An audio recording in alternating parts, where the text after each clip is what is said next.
Why are you not a Christian? Because I see no evidence whatever for any of the Christian dogmas. I've examined all the stock arguments in favor of the existence of God, and none of them seem to me to be logically valid. Do you think there's a practical reason for having a religious belief for many people? Well, there can't be a practical reason for believing what isn't true. That's quite, at least I rule it out as impossible. Either the thing is true or it isn't. If it is true, you should believe it, and if it isn't, you shouldn't. And if you can't find out whether it's true or whether it isn't, you should suspend judgment. But you can't, it seems to me, a fundamental dishonesty and a fundamental treachery to intellectual integrity to hold a belief because you think it's useful and not because you think it's true. Well, I was thinking of those people who find that some kind of religious code helps them to live their lives. It gives them a very strict set of rules, the rights and the wrongs. Yes, but you know, those rules are generally quite mistaken.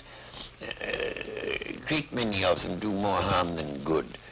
And they would probably be able to find a rational morality that they could live by if they dropped this irrational, traditional, taboo morality that comes down from savage ages. But are we, perhaps the ordinary person, perhaps isn't strong enough to find this own personal ethic? They have to have something imposed upon them from outside.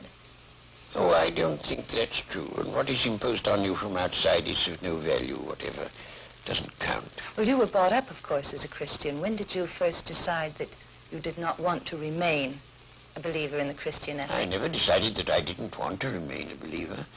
I decided between the ages of 15 and 18, I spent almost all my spare time thinking about Christian dogmas and trying to find out whether there was any reason to believe them. And by the time I was 18, I discarded the last of them. Do you think that that gave you an extra strength in your life?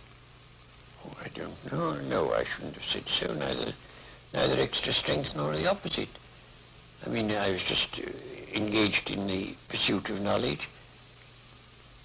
As you approach the end of life, do you have any fear of some kind of afterlife, or do you feel that that is just an impossibility? No, I think that's nonsense. There is no afterlife? None whatever. Do you have any fear of something that is common amongst atheists and agnostics who have been atheists or agnostics all their lives, who are converted just before they die to a form of religion?